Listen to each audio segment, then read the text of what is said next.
Assalamualaikum warahmatullahi wabarakatuh. Perkenalkan, nama saya Farkos Nuriyas Aulia Putri Ramadhani. Saya dari Program Studi Ilmu Administrasi Publik Angkatan 2024. Di sini saya akan menjelaskan mengenai Hukum Dagang Bab 1. Sebelumnya kita awali dengan kata hukum. Hukum adalah arah dari kekuasaan pemerintahan suatu negara kepada penduduknya untuk memberitahu mereka apa yang harus atau tidak boleh mereka lakukan. Nah, hukum-hukum itu adalah yang tertinggi dalam batas-batasnya sendiri dan tidak dapat dipengaruhi oleh hukum negara lain manapun. Sebagai contoh, hukum yang berada di negara Inggris akan mengatur semua orang serta semua properti yang ada di dalam wilayah negara Inggris. Begitupun sebaliknya, hukum yang ada di negara Prancis akan mengatur mereka yang ada di negara Prancis. Selanjutnya, pengertian hukum dagang. Hukum dagang adalah serangkaian norma yang mengatur tingkah laku manusia yang melakukan perdagangan dengan bertujuan untuk mendapatkan keuntungan. Nah, menurut Hashim, hukum dagang dewasa dapat didefinisikan sebagai bagian dari hukum perdata yang mengatur tentang badan usaha atau pengusaha serta kegiatan ekonomi yang dikembangkan dengan pengusaha atau konsumen lain.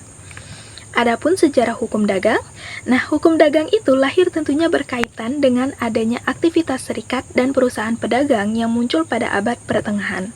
Serikat maupun perusahaan ini diatur oleh undang-undang tertulis serta memiliki pengadilannya sendiri guna menyelesaikan kasus hukum antar anggotanya yang menerapkan penggunaan komersial tersebut. Konsepsi ini berlangsung hingga awal abad ke-19 ketika proses kodifikasi berlangsung di bawah pengaruh rasionalisme dan cita-cita utama revolusi Prancis. Akan tetapi, hal ini malah bertentangan dengan sifat hukum dagang yang tersebar pada abad pertengahan. Sejak saat itu, hukum dagang didefinisikan dengan menggunakan kriteria objektif. Selanjutnya, pada awal abad ke-20, hukum dagang ini kembali lagi ke definisi subjektif tradisionalnya. Yang membedakannya adalah pada abad pertengahan kita membahas mengenai pedagang, sedangkan pada abad ke-20 kita membahas mengenai gagasan pedagang yang dimana secara bertahap ia digantikan oleh konsep perusahaan dan pengusaha. Adapun sumber hukum dagang itu diantaranya adalah yang pertama, hukum tertulis yang dikodifikasikan, yaitu KUHP atau KUH Perdata, khususnya buku ketiga perihal perikatan. Lalu yang kedua, Kitab Undang-Undang Hukum Dagang atau KUHD.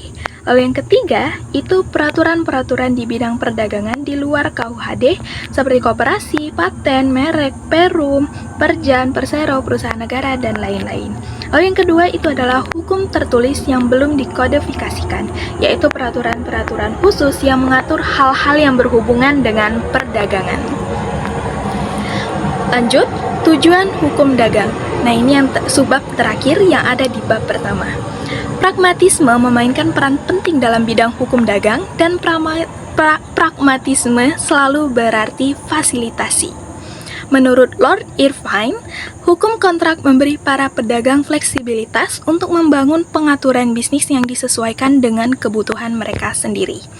Hukum Inggris mencapai tujuan ini dengan dua cara, dengan membuat aturan hukum berdasarkan kebiasaan perdagangan yang realistis dan dengan mengakui bahwa para pedagang sering ingin memasukkan ketentuan dan praktik standar ke dalam perjanjian mereka. Hukum dagang harus sangat fleksibel dan beberapa aturan dapat dimanipulasi untuk memfasilitasi perdagangan. Pragmatisme menjadi kata kunci bagi penafsiran putusan hakim niaga. Kebutuhan masyarakat itu didahulukan dan ruang lingkup utama hukum dagang adalah mengadaptasi aturan untuk memenuhi persyaratan ini. Mungkin itu saja yang dapat saya jelaskan mengenai hukum dagang. Saya ucapkan terima kasih. Wassalamualaikum warahmatullahi wabarakatuh.